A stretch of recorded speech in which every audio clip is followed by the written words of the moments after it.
About 2 years ago, I said I was going to read the Bible in a year. And here we are, still not finished. But recently, I feel like I have gotten back to how I used to study the Bible. And these are a couple of things that I do when I study my Bible. And Percy's gonna join us.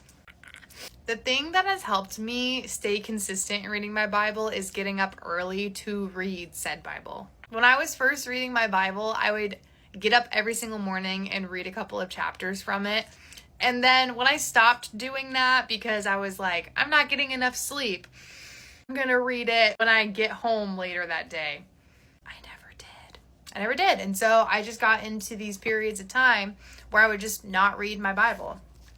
Getting up early to intentionally read a couple of chapters has been great, especially starting the morning off with my word. And I feel like it just sets my day right. The second thing that I do is that it's cool because my Bible in the back has like a reading plan for if you want to read the Bible in a year. And so I've just been following that. And so every day it gives me 2 to 3 chapters to read.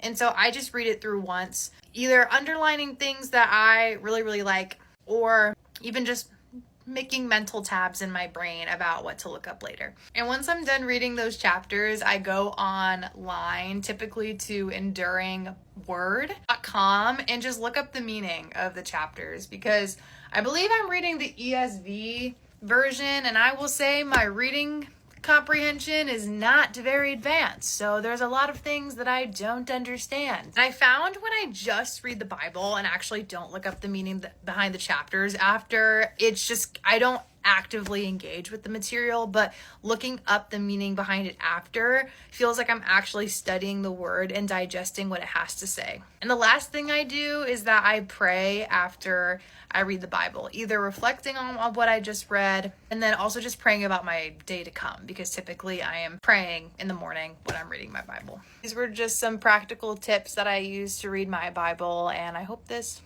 helps, or maybe people can relate.